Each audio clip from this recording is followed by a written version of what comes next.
జగన్మోహన్ రెడ్డి గారికి కోటరీయే కాదు, విజయసాయి రెడ్డి గారు చెప్పింది పాక్షిక సత్యం. కోటరీయే ఆ నలుగురు ఐదుగురు కాదు, ఆయనకి వాళ్ళ మీద కోపం ఉన్నట్టుంది. ఆ నలుగురు ఐదుగురే కాదు, ఎమ్మెల్యేల స్థాయిలో ఉన్న వాళ్ళు, గతంలో మంత్రుల స్థాయిలో ఉండేవాళ్ళు, ఒక స్థాయి నాయకులు, కార్పొరేషన్ చైర్మన్, ఇట్లాంటి పొందిన వాళ్ళు ఎవరైతే వందల మంది ఉన్నారో, ముఖ్యంగా ఎమ్మెల్యే క్యాండిడేట్లు, ఎంపీ క్యాండిడేట్లు, అప్పుడు ఎమ్మెల్యేలు, ఎంపీలు, వీళ్ళే జగన్మోహన్ రెడ్డికి కేడర్ కి ఆటంకం 90%. కాబట్టి దీన్ని ఆయన సరిదిద్దాలి. అంటే దాన్ని సరిదిద్దంటే ఆయన ఏం సరిదిద్దాడు? చిలకలవరపేట నుంచి గుంటూరుకి, గుంటూరు నుంచి విజయవాడకి ఇట్లా మార్చినాడు. ఇది ఎట్లా సాధ్యం అవుతుంది? కాబట్టి ఆ మార్పు కాదు, అలాగనే అందరినీ తీసేవాలన్నా అది సాధ్యం కాదు రాజకీయాల్లో. ఆయన ఇప్పుడు మామూలుగా ఒక మీరు షాప్కి వెళ్ళారనుకోండి అశోక్ గారు, ఒక కౌంటర్, ఒకే కౌంటర్ ఉంది అనుకోండి, వాడు విసుక్కుంటాడు, నిలబడవయా రోడ్లు అంటాడు. ఓ 10 కౌంటర్లు పెట్టేసినారు అనుకోండి, ఏమవుతుంది? ఏది కాబట్టి అడిగి పోతావు. అంటే జగన్మోహన్ రెడ్డి గారు కోటరీ సంఖ్య పెంచుకోవాలి. నలుగురు ఉన్నారు కదా, 10 మందిని పెట్టుకోండి, అందరూ భయపడి చేస్తారు. ఎందుకంటే ఈయన కాకపోతే ఆయన చెప్తాడు, ఆయన కాకపోతే ఈయన చెప్తాడు. ఎమ్మెల్యేలు అనుకోండి, ఎమ్మెల్యే ఒకడే కాదు, నియోజకవర్గానికి ఇంకొక ఇద్దరు ముగ్గురు ఉన్నారు అనే పిక్చర్ ఏమని చెప్పండి, అన్ని సెట్ అవుతాయి. ఈ మార్పు చేయకుండా జగన్ గారు ఎంతమందిని కలిసినా పరిష్కారం రాదు. విజయసాయి రెడ్డి గారు చెప్పిన అంశం ఎందుకు ప్రయారిటీ వస్తా ఉందంటే, ఈ రోజు కూడా కార్యకర్తలు ఆ భయం ఉంది. పోరాడతాం, మళ్ళీ పోరాడతాం, గెలుస్తాం, మళ్ళీ కూడా మా పరిస్థితే కదా. దీన్ని జగన్మోహన్ రెడ్డి గారు ఇప్పటికీ, సరే మనసులో ఏముందో నాకు తెలియదు కానీ, దీన్ని అడ్రస్ చేసే ప్రయత్నం ఇంకా ఆయన చేయలేదు. బహుశా ఇంకా రాను ఏమన్నా చేస్తాడేమో చూడాల్సి. ఓకే, ఇక్కడ దాకా పాయింట్. ఎందుకంటే కార్యకర్తలకు ఇప్పుడు జగన్ని గెలిచిన 151 స్థానాలతో జగన్ గెలిచిన, 11 స్థానాలతో జగన్ ఓడిపోయినా కూడా ఇక్కడ ప్రజలందరూ చూశారు, జగన్మోహన్ రెడ్డినే చూస్తారు. ఎక్కడ ఎమ్మెల్యేలున్నా, ఎంపీలున్నా, మినిస్టర్లున్నా, ఎవరున్నా కూడా వాళ్ళకే టర్న్ అయ్యే ఓట్ బ్యాంక్ చాలా తక్కువ ఉంటుంది. దానికి సంబంధించిన అంశాలు కూడా మనం చూస్తాం. జగన్ టు కార్యకర్త, జగన్ టు ఓటర్కి సంబంధించి జరుగుతున్నటువంటి ఈ ఎన్నికలకు సంబంధించో, ఈ రాజకీయాన్ని జరుగుతున్నటువంటి అంశాలు చూస్తే కొంతమంది ప్రధాన శక్తులు, వ్యక్తులు వైసీపీకి సంబంధించి డ్యామేజ్ జరుగుతుంది. విజయసాయి రెడ్డి గారు ఈరోజు కోట్ చేసింది కూడా వాళ్ళ స్వప్రయోజనాల కోసం పార్టీ వ్యవహారాలను తాకట్టు పెడుతున్నారు. వాళ్ళకి ఏదన్నా వేరే లాభాలను చూపించేసి జగన్మోహన్ రెడ్డిని కలవాలన్నా కూడా అది చేయట్లేదు.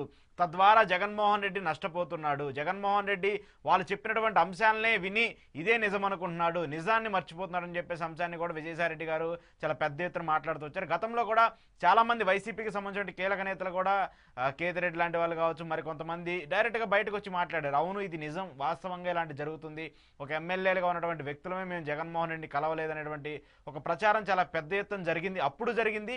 ఇప్పుడు విజయసాయి రెడ్డి లాంటి వాళ్ళు ఆయన ఇప్పుడు చెప్తూ ఉన్నారు.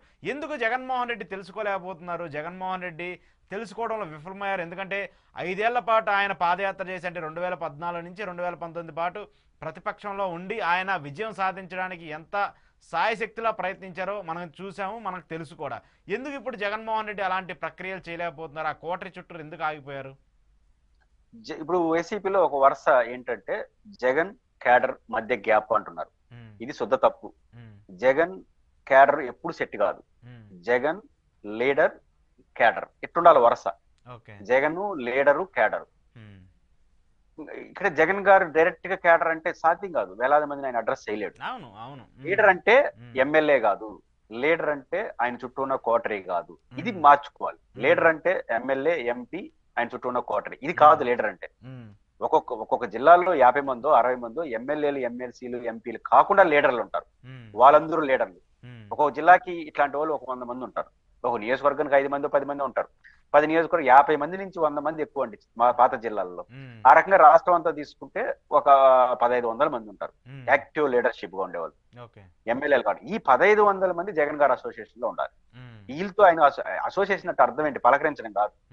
సమ్ ఎక్స్ కి వాళ్ళ ఎమ్మెల్యే మీద అభ్యంతరం ఉంటే ఆ ఎమ్మెల్యే పైన ఫిర్యాదు చేసే అవకాశం ఉండాలి. ఒక ఎంపీ మీద ఆ లీడర్షిప్ కి ఏదైనా అభ్యంతరం ఉంటే నాయకుడికి చెప్పే అవకాశం ఉండాలి. లేదా ఆ చుట్టూ ఉన్న కోటరీ మీద ఏదైనా అభ్యంతరాలు ఉంటే డైరెక్ట్ గా జగన్ గారికి వెళ్ళి పలానా కరెక్ట్ కాదని చెప్పే ఈ యాక్సెస్ లేదు. దీనివల్ల ఏమవుతుంది? కుచించుకుపోయింది. కాబట్టి జగన్మోహన్ రెడ్డి గారు, మీరు ఎప్పుడన్నారా కాంగ్రెస్ లో కానీ, ఇప్పుడు తెలుగుదేశం పార్టీ అధికారంలో ఉంది కదా, ఎన్ని విమర్శలు పోతున్నాయి ఎమ్మెల్యేల పైన, మంత్రుల పైన, పత్రికల్లో రాస్తున్నారు 10 నెలలకే. అంటే మమ్మల్ని పట్టించుకోలేదు మా ఎమ్మెల్యే, కంప్లైంట్ జగన్ డైరెక్ట్ గా చంద్రబాబుకి వెళ్తున్నారు. మీరు 5 ఏళ్ల కాలంలో ఏ ఎమ్మెల్యే పైన, మళ్ళీ ఎన్నికల 2 నెలల ముందు ఎమ్మెల్యేల పైన ఫిర్యాదు అయినాయి, ఈయన మార్చండి ఆయన మార్చండి, ఆయన ఓపెన్ చేశాడు కాబట్టి. కానీ మొత్తం 5 ఏళ్ల టెన్యూర్ లో జగన్ గారి కిరణలో ఈ ఎమ్మెల్యే పైన ఫిర్యాదులు ఎక్కడైనా పోయినాయి ఆ రాష్ట్రంలో? పోలా. అంటే బాగున్నారనే? బాగలేదు, ఘోరంగా ఉన్నారు. 90% మంది ఎమ్మెల్యేలు క్యాడర్ని పట్టించుకోలేదు. కానీ పోలేదంటే అది యాక్సెస్ లేదు. ఇది ప్రధానమైన సమస్య. కాబట్టి ఎమ్మెల్యేలకి, ఎంపీలకి, మంత్రులకి చుట్టూ ఉన్న ఒక వ్యవస్థకి మీరు పూర్తి స్వేచ్ఛను ఇచ్చేసినారు. ఆ స్వేచ్ఛ కిందకి డెలివరీ కాలేదు, అది దుర్వినియోగం అయింది. కానీ అది దుర్వినియోగం అవుతుందన్న విషయం ఆయనకి ఎప్పుడు తెలుస్తుంది అంటే కంప్లైంట్ల బదులు తెలుస్తాయి. ఇప్పుడు జిల్లాల పర్యటనకు వచ్చినప్పుడు ఒక 10 మంది పోయి ఎమ్మెల్యే మీద కంప్లైంట్ చేశారనుకోండి, ఏమైంది అని అడుగుతాడు. అసలు కంప్లైంట్ రాకపోతే బాగుంది అనుకున్నాడు. కాబట్టి ఆయన వైడర్ యాక్సెస్. ఇప్పుడు రాజశేఖర రెడ్డి గారు ఉన్నప్పుడు కేవీపీ రామచంద్రరావు ఉండేవాళ్ళు, ఆయనకు కోటరీ ఉండిందా లేదా? ఉండింది. రాజశేఖర రెడ్డి గారిని కోటరీ డిసైడ్ చేస్తున్న చెడ్డ పేరు ఆయనకి లేదు.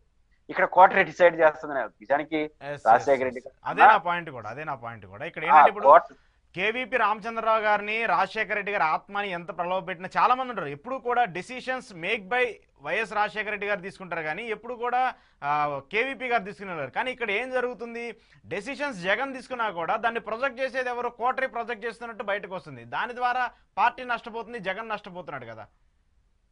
బేసిక్ గా రాజశేఖర రెడ్డి గారి కోటరీ మాట ఎంత తిన్నాడో అంతకన్నా తక్కువే అయినాడు జగన్మోహన్ రెడ్డి గారు కోటరీ మాట. చాలా మంది ఏమనుకుంటారు, అంత కోటరీ ఏం చెప్తే జరిగింది, అదేం జరగదు. ఆయన వ్యవహార శైలి చూసినప్పుడు ఆయన డిసైడ్ చేస్తాడు. సమస్య ఏంటంటే అట్ట ప్రొజెక్ట్ అయిపోయింది, మొత్తం కోటరీ నిర్ణయిస్తా ఉందని. పాయింట్ ఏంటంటే జగన్ గారు మైనస్ ఏంటంటే ఆయన కోటరీ ఊరంటే వాళ్ళు చెప్పేస్తే ఈల్డ్ అయిపోవడం ఉండదు, ఆయన నచ్చితేనే చేస్తాడు. ఆ క్లారిటీ ఆయనకు ఉంది. కాబట్టి ఎక్కడ ప్రాబ్లం ఏంటంటే మీరు ప్రేమతో ఇచ్చినటువంటి కోటరీ, మీరు ప్రేమతో ఇచ్చిన ఎమ్మెల్యేలు, మీరు ప్రేమతో ఇచ్చిన ఎంపీలు, ఆ ప్రేమ కింద డెలివరీ కాలేదన్న విషయం ఆయనకు తెలియదు. అశోక్ కి పదవి ఇచ్చాను ఆయన చూసుకుంటున్నాడు అని అనుకున్నాడు. ఆయన అశోక్ మొత్తం రివర్సల్ చేస్తున్నాడు, ఎవరిని పట్టించుకోవాలా. కానీ జగన్ గారు ఏం చేసి ఉండాలి, అశోక్ అనే వ్యక్తి పట్టించుకోలేదన్న విషయం ఓ పురుషోత్తం ఎల్లయ్యో పుల్లయ్యో ఆయన కంప్లైంట్ చేస్తే తెలుస్తుంది. మమ్మల్ని రానిరు కదా, అశోక్ రానిడు కదా, సమస్య అది. కాబట్టి ఇక్కడ ప్రాబ్లం వస్తా ఉంది. కాబట్టి జగన్ గారు కొంత డోర్స్ ఓపెన్ చేసి ఇప్పుడు జిల్లాలకు వస్తారు అశోక్ గారు. నేను రాజశేఖర రెడ్డి గారిని చూశాను, రోసయ్య అంటే దగ్గరకు కాదు దూరంగా చూసినాను.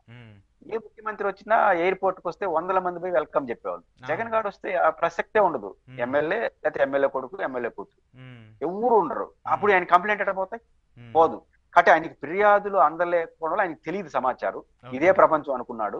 సహజంగా కోటరీ తప్ప ఎవరిని ఇప్పుడు రోజు మీరే మాట్లాడుకుంటా ఉంటే నేను చెప్పింది మీరు వింటారు. మీకు ఇంకో సమాచారం తెలియదు కాబట్టి, ఇంకే స్వార్థం కాదు. కాబట్టి 10 మందితో మీరు ఇంటర్వ్యూ చేశారనుకోండి, 10 రకాల అభిప్రాయాలు మీకు వస్తాయి. నన్ను ఒకరిని ఇంటర్వ్యూ చేసి నేను చెప్పింది మీరు చెప్పింది నాకు అవుతుంది. కాబట్టి జగన్మోహన్ రెడ్డి గారు రోజు పరిమితమైన సంఖ్యతో మాట్లాడడం వల్లనే ఈ సమస్య వచ్చింది. ఆ పరిమితమైన సంఖ్యని పెంచాలి. పెంచేస్తే అన్ని సమస్యలు లిటిల్ బిట్ పరిష్కారం అయిపోతాయి. విజయసాయి రెడ్డి గారు చెప్పిన యాంగిల్లో ఆ ఉద్దేశం ఆయన ఏదో నాకు తెలియదు, కానీ ఆయన కోపంతోనే చెప్పుంటాడు. ఎందుకంటే ఆయన కోటలో కూడా చెరవలు ఉన్నాడు కాబట్టి ఏం చేస్తాడు నీకు తెలుసు కాబట్టి నెంబర్ 2 గా చాలా కాలం పాటు ఉన్నాడు కదా. కాబట్టి ఆయనకి కూడా తెలుసు ఏం చేస్తుంటారని. కానీ అంటే కోటరీలో ఉండే వాళ్ళే వెనక్కి రావాల్సిన పరిస్థితి వచ్చిందంటే కింద వాళ్ళ పరిస్థితి ఏంది? డెఫినెట్ అదే. కాబట్టి ఖచ్చితంగా విజయసాయి రెడ్డి గారు లేవనెత్తిన అంశం సగటు కార్యకర్తల్లో ఉన్నటువంటి అభిప్రాయమే. ఇప్పుడు జగన్మోహన్ రెడ్డి గారు ఖచ్చితంగా దాన్ని, నాకు తెలిసి జగన్మోహన్ రెడ్డి గారు చాలా రివ్యూ చేస్తున్నారు, చేయకుండా ఏం పోవట్లేదు. బట్ రోగం కరెక్ట్ గా అర్థం చేసుకొని ట్రీట్మెంట్ తీసుకోవాలి. ట్రీట్మెంట్ చేస్తున్నాడు జగన్మోహన్ రెడ్డి గారు. ట్రీట్మెంట్ కన్నా ముందు రోగం నిర్ధారణ చేసుకోవాలి. ఎందుకు వచ్చింది సమస్య, ఎక్కడ వచ్చింది, ఆ తప్పును సరైన ఐడెంటిఫై చేస్తే ఏరే రూట్ లోకి వెళ్ళిపోతారు. దానివల్ల పెద్ద ప్రయోజనం ఉండదు. ఎక్కువ మంది జగన్ గారి అలసిపోతున్నాడు, ఇబ్బంది పడుతున్నాడు. దానివల్ల లాభం ఇంత కష్టపడినా మరి ఆయనకి ఏమనిపిస్తుంది, ఇంతమందిని కలిసినా మళ్ళీ ఏంది గోవాలనుకుంటాడు. అట్లా కాకుండా ఎవరిని కలవాలి, ఎవరితో కలవాలి, ఫస్ట్ ఎవరిని కలవాలి, సెకండ్ ఎవరిని కలవాలి, ఎక్కడ లోపం జరిగింది అనేది ఆయన ఐడెంటిఫై చేసుకోకుండా ఉంటే మాత్రం కిందకి ఆయన ఎంత మారినా కూడా ఆయన మారినట్టయితే జనం అనుకోరు. ఓకే. ఈ మార్పు అయితే ఖచ్చితంగా వైసీపీలో రావాలి. సాయిరెడ్డి గారు చెప్పినట్టు కాకపోయినా కూడా జగన్మోహన్ రెడ్డి గారి పార్టీ స్ట్రెంథన్ చేయాలంటే ఈ మార్పులు ఖచ్చితంగా జరగాలి వైసీపీ పార్టీలో.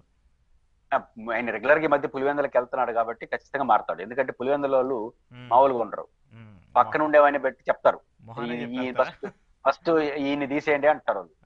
ఎందుకంటే పులివెందుల వాళ్ళకి, కడప వాళ్ళకి ఆ కల్చర్ ఉంది, వాళ్ళు ఏమి వినరు. జగన్మోహన్ రెడ్డి గారు ఇన్ని రోజు వాళ్ళని కలవలేదు కాబట్టి వాళ్ళు చెప్పలేదు. ఇప్పుడు కలుస్తున్నాడు కదా, ప్రతి సందర్భంలో కంప్లైంట్లు పోతానే ఉన్నాయి, ఆయన పైన ఈయన పైన చేస్తున్నారు. అటు ఇంకా నియోజకవర్గాల స్థాయికి వచ్చాయంటే ఆయన వెళ్తాడు. రెండో జగన్మోహన్ రెడ్డి గారికి సమాచారం కరెక్ట్ గా వెళ్తే జగన్మోహన్ రెడ్డి గారు చాలా సీరియస్ స్టెప్స్ తీసుకుంటాడు. అది కూడా ఉంది జగన్మోహన్ రెడ్డి గారు. ఖచ్చితంగా విజయసాయి రెడ్డి గారు చెప్పిన అంశాలన్నింటినీ ఆల్రెడీ జగన్మోహన్ రెడ్డి గారు సీరియస్ గా తీసుకుంటున్నాడు.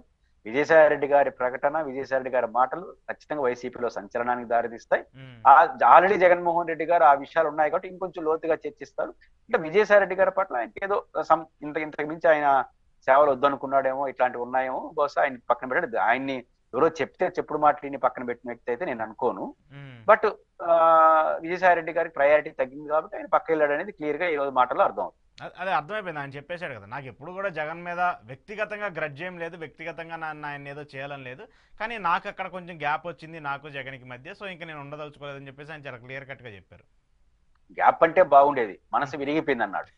మనసు ఎందుకు విరిగిపోయిందంటే నన్ను మొత్తం క్లోజ్ చేసేస్తారు. నేను ముందు చెప్పాను కదా, ఆ! 3 కీలక పాత్రలు 3 తీసేసిన తర్వాత ఇంకా ఏం చేస్తారు ఆయన కూర్చొని హ్మ్. అక్కడ. హ్మ్. హ్మ్. అదే ఆ కాబట్టి ఆ ఖచ్చితంగా విరగ్గొట్టడానికి వెనక కూడా ఎవరు ఉన్నారనేది మరి ఆయన పేర్లైతే రివీల్ దూరం చేయలేదు. పేర్లు కదా ఆడ ఉన్న 4, 5 పేర్లు చెప్పకుండా చెప్పాడు. అందరికీ అర్థమైంది, వైసీపీ కార్యకర్తలకు అర్థమైంది, మీకు అర్థమైంది, నాకు అర్థమైంది. కాకపోతే మనం ఆ పేర్లు చెప్పలేదు కానీ మనం ఎందుకు ఆ పంచాయతీ అని మనం చెప్పట్లేదు తప్ప ఓకే. ఓకే. ఉన్న 4, 5 పేర్లు చెప్పడం పెద్ద సమస్య ఏం కాదు. హ్మ్. అది హ్మ్. జగన్ గారికి కూడా తెలుసు వాళ్ళ మధ్య గ్యాప్. కాకపోతే ఇట్లాంటి ఇట్లాంటి చర్యలన్నీ డెసిషన్స్ అవును. వైసీపీని ఏం బలహీనపరచదు. హ్మ్. హ్మ్. విజయసాయి రెడ్డి గారు ఎవరో ఒకరు మాట్లాడితే కదా ఆయనకి తెలిసేది. హ్మ్. కాబట్టి ఇట్లాంటి ప్రతి చర్యలు అనేది జగన్మోహన్ రెడ్డి గారు మరింత మరింత మార్చుకోవడానికే ప్రయత్నిస్తాడు. దాన్ని స్ట్రెంథన్ చేసుకునేదానికి ఖచ్చితంగా చేస్తాడు.